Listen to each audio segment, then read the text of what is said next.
Welcome to the deep dive. Today we're tackling something pretty fundamental, really. It touches all aspects of our lives, improving self-confidence. hmm And we're using a conversation between David and Sophie from the English Speak podcast as our sort of source material here. Exactly. We've got some really interesting bits from their discussion where they, got down to the nitty-gritty of what it actually takes to build that inner belief. Yeah, and what's great is they shared not just like abstract ideas, but really practical strategies and their own personal stories too. Makes it much more valuable, I think. Totally agree. And our mission here is, well, pretty straightforward. Sift through what they said, pull out those actionable nuggets, and help you, our listener, understand how you might cultivate more self-confidence in your own life. Sounds good. Okay, so David and Sophie kicked things off by trying to sort of pin down what self-confidence even is. Where did they start with that? Well, Sophie's initial thought was around believing in oneself, which, sounds simple, but it links to that psychological idea of self-efficacy. Right, not just thinking positively, but really believing you can handle things. Exactly. And she also stressed taking action even without like constant external approval and not letting fear stop you from speaking up or trying new stuff, even if you're nervous. That makes sense. Yeah. That I can handle this feeling, even with the butterflies.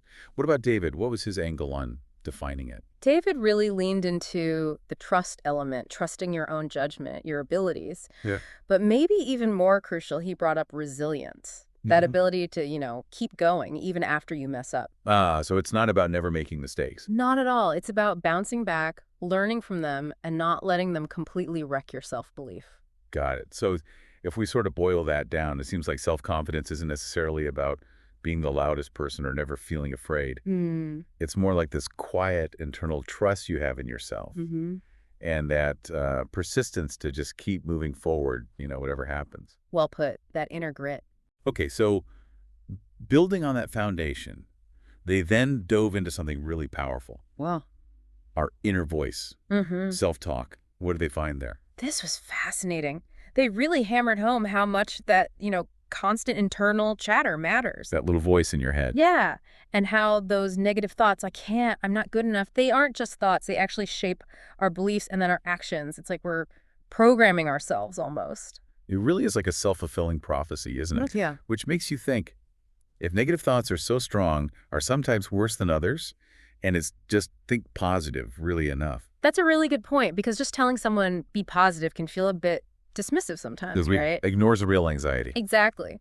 So David and Sophie's angle was more about consciously shifting the script, not ignoring the negative, but replacing it. How so? So instead of harsh judgments, you introduce more constructive, maybe kinder thoughts, even small shifts like, okay, I'm learning this, or I am making progress here. Right, focusing on the process, not just the outcome. Precisely.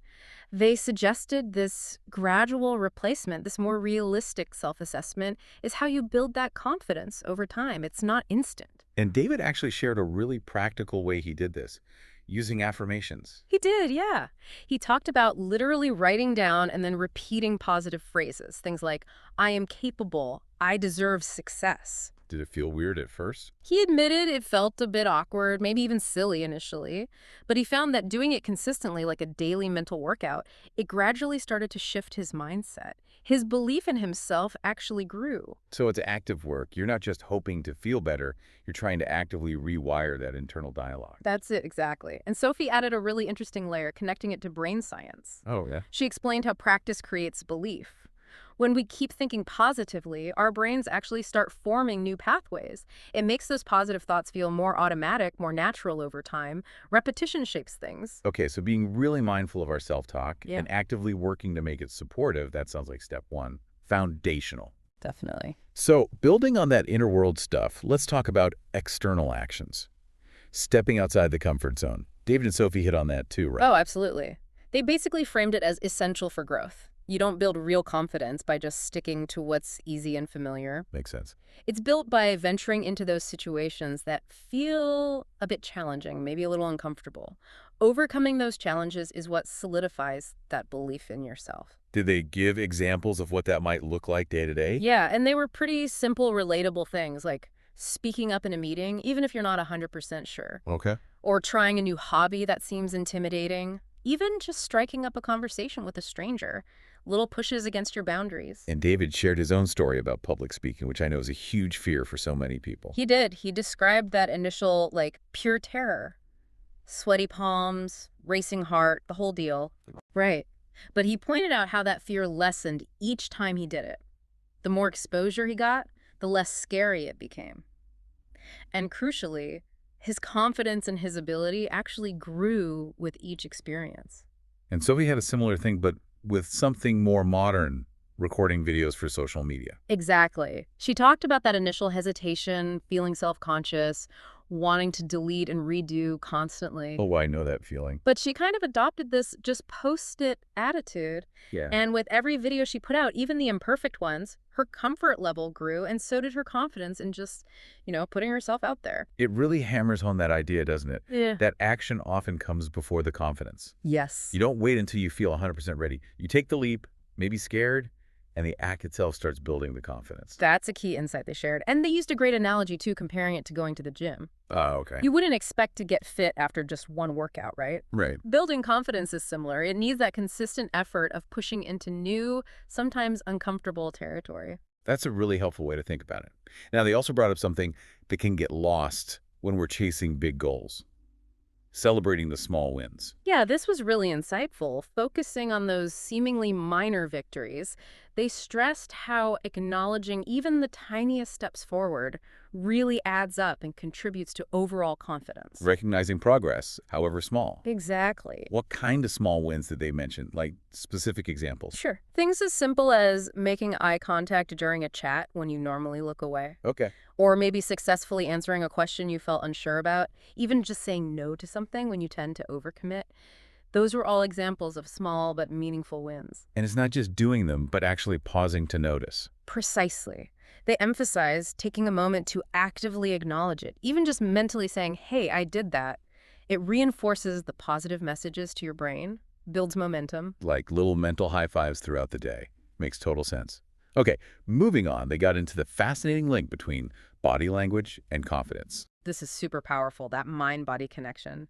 They talked about how we carry ourselves, posture, walk, how we sit. It sends signals not just outwards, but crucially back to our own brains. Influencing how we feel. Exactly. So what specific posture or body language did they link to confidence? The classic stuff, really. Standing up straight, relaxing your shoulders instead of hunching, keeping your chin up. These simple physical shifts can make you look, and more importantly, feel more self-assured almost instantly. And they mentioned Amy Cuddy's work, too, the power poses. Yes, they referenced her research. The idea that just standing in an open, expansive pose, like think Wonder Woman, for even just 2 minutes can actually change your physiology. How so? It can boost testosterone, which is linked to confidence, and lower cortisol, the stress hormone. Wow, that's amazing. So it's not just faking it so you make it on the outside. It actually changes your internal state. That's the idea. And the practical tip was, try using these poses before something nerve-wracking, like a presentation, an interview, even just a tough conversation. Quick confidence boost. Okay, great tip. Next up, they tackled something maybe less glamorous, but really essential: preparation. Yeah, their main point here was simple. Feeling prepared reduces fear and gives you a sense of control, and that directly fuels confidence. When you know your stuff, you feel better. Basically, yes. What kinds of situations did they suggest preparing for? Well, the obvious ones, like tests, speeches, presentations, where preparation is kind of expected. Right. But also for everyday things, maybe conversations you anticipate being difficult or situations where you might feel anxious. And David had some specific advice on how to prepare effectively. He really stressed active preparation, so actually rehearsing, practicing the skills you'll need, reviewing the information thoroughly. Not just thinking about it. Exactly. His point was, confidence doesn't just magically appear. It often comes directly from putting in that upfront work. And Sophie seemed to agree, saying confidence is built on effort and competence, not magic. Precisely. It just reinforces that taking concrete steps to prepare is a real, tangible way to build that self-assurance. Okay. Now, they also tackled a big one for today's world: comparison, especially with social media. Oh, yeah, this is such a huge confidence killer for so many people. They really highlighted the danger of scrolling through feeds where everyone's showing their highlight reel. The perfect curated version of life. Right, and we compare our messy, real, behind-the-scenes stuff to that polished image. It can be incredibly damaging to self-esteem. So how do we deal with that? What was their advice? They suggested a really useful mental shift. Try moving from comparison to inspiration. Okay, how does that work? So instead of seeing someone else's success and immediately feeling inadequate, try to learn from it. See it as motivation, maybe, rather than something that makes you feel bad about yourself. Consciously try not to let it diminish your own worth. Focus on your own path. That's a valuable reframe. And focusing on your own progress too, right? Yes, absolutely. They suggested a much healthier benchmark. Ask yourself, am I better than I was yesterday? Am I moving forward on my goals? It brings the focus back inward, away from external comparisons. That feels much more constructive. Okay, let's get into the personal stories they shared. That always makes it more real.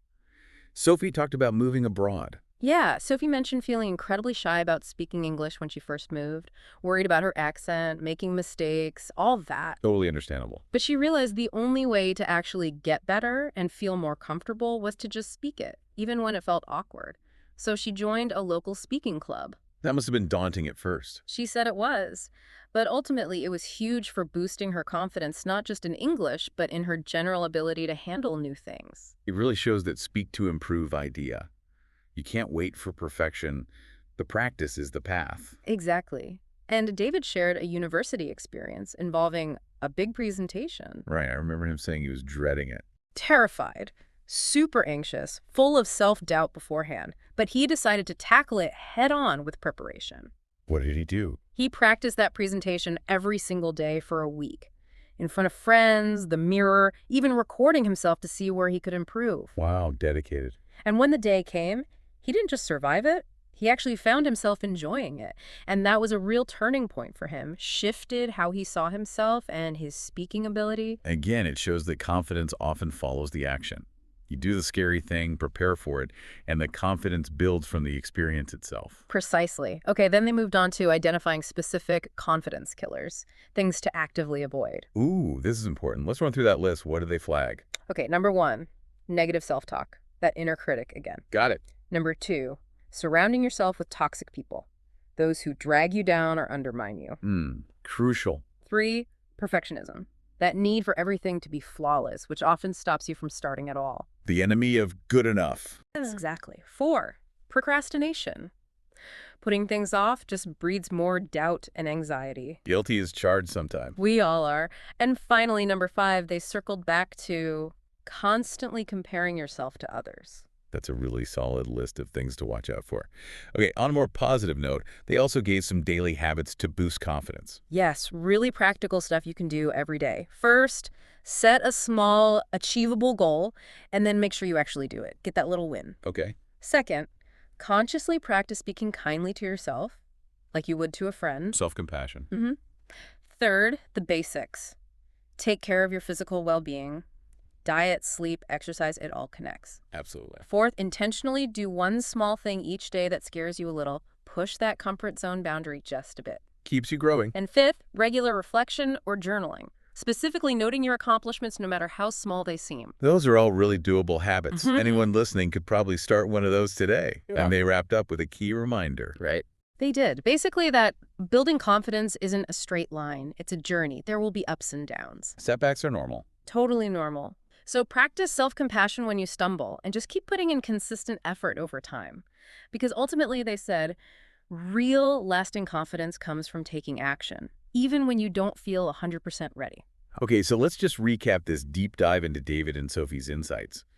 The core message feels really clear. Self-confidence isn't some fixed trait. Right, not something you're just born with or without. It's a skill. And like any skill, you can develop it. You can strengthen it through conscious effort. Which involves, as we discussed, managing that inner dialogue, making it more supportive, And regularly stepping outside your comfort zone. pushing those boundaries. And making a real point of acknowledging and celebrating the small wins along the way. Absolutely. And just being aware of those confidence killers, like comparison and perfectionism, and actively trying to steer clear of them. Yeah, avoidance is part of the strategy too. So for our final thought for you today, listener, inspired by all this, think about the cumulative power of small, consistent actions. Not just for confidence, but for any skill or positive change you want in your life. Those little steps add up. So what seemingly minor step could you take today? in any area you want to grow, something small that might, over time, lead to really significant growth. Definitely something to ponder. Indeed. That one small step, what could it be? Thanks for joining us for this deep dive. Until next time.